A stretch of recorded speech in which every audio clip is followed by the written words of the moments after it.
and girls. It's December, and that means we get to read all kinds of nice Christmas stories. I'm Miss Nona, the Story Lady, and I would like to read a really fun book for you today. It's called Toot and Puddle, Let It Snow. It's written by Holly Hobbie. Christmas was just around the corner, and Puddle hadn't seen a single snowflake yet. "Just let it snow," he wistfully pleaded to the sky. There had to be snow.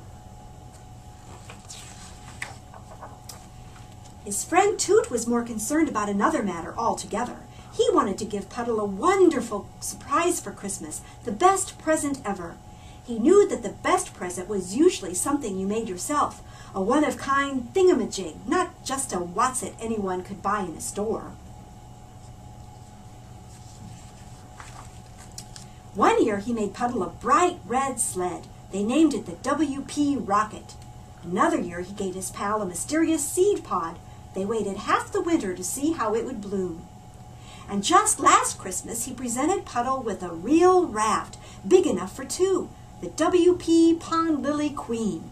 They couldn't wait until spring to launch it. So they're out on the ice.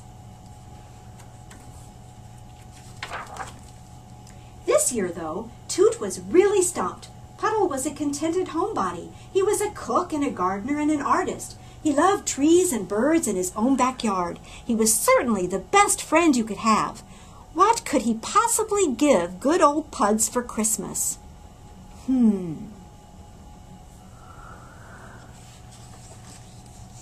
Of course, Puddle was asking himself the same question about Toot. One year he knit him a wool sweater, robin egg blue. Another Christmas he gave him a purple ball for balancing on. Then there was the year of Puddle's giant plum pudding, which kept them merrily stuffed for a month. Bert. Excuse me, you always say that, right? Puddle knew Toot inside out. His friend loved hiking and adventuring in strange places. He loved maps and gear and exciting weather. He was brave and daring and jolly. He was the best friend ever. What was just the thing for good old Toodles this year? Good question. When Puddle phoned his cousin Opal to ask her opinion, she said, "A little cuddly something would be nice, like a homemade doll." "For Toot? Really?" asked Puddle. "I think he'd like that," Opal replied sweetly. When Toot called Opal with the same question concerning Puddle, she said the same thing. "Maybe a homemade doll of some kind." "A doll?" Toot was puzzled. "Something soft and cute," she said. That night it began to snow. The next morning Toot and Puddle awoke to a new world. The snow that had been silently falling through the night now blanketed everything with a hushed, gleaming luster. "The skis!" Toot called. "Where are the skis?" "I've got them!" Puddle cried eagerly. "Let's go!" Skiing is fun in the snow, I think.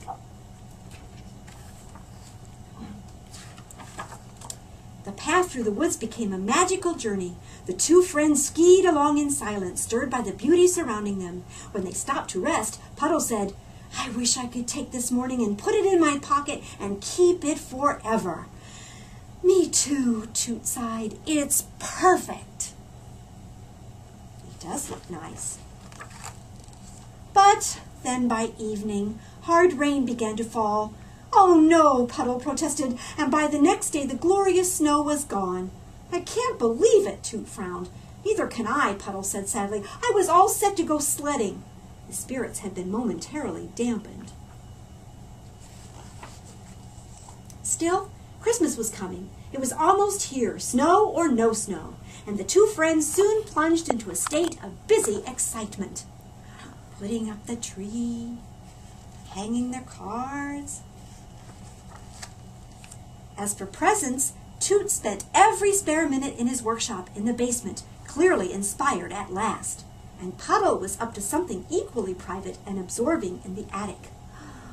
They decided what they were going to get each other. On Christmas Eve, the two friends emerged from their workrooms, and each of them carried a handsomely wrapped something or other. "Wouldn't you like to open your present right now?" Toot asked. "We have to wait until tomorrow," Puddle said, "when Opal comes." Christmas morning in Woodcock Pocket was brimming with anticipation. Opal soon arrived. As the youngest, she was the first to open presents. "How did you know what I wanted?" she wondered appreciatively. "It was just a lucky guess," said Puddle. "What will you name them?" "Well," said Opal, "I'll have to get to know them first. One is probably a Toot, and one is probably a Puddle." "What is a puddle?" Puddle asked. "And what in the world is a Toot?" said Toot. "You know," Opal replied. "I'm sure they're best friends, but one is one way and one is the other." "Oh," said the friends together. She got 2 dolls. "Merry Christmas!" Toot beamed, presenting his enormous gift to Puddle. His friend unwrapped the package slowly and carefully. "I love it," said Puddle. "I made it myself," Toot said proudly. "I know. It's for sledding, snow or no snow. Look, it's got wheels." "Let's go sledding today," said Opal. "And Merry Christmas to you," Puddle said, presenting his package. Toot tried to remain calm, but couldn't quite suppress his eagerness. "It's you and me," Puddle said shyly. He added, "that snowy day in the woods." "It's perfect," Toot said, standing back to admire his friend's work. "There we are." Did he draw a picture of them out in the snow? There it is, you and me.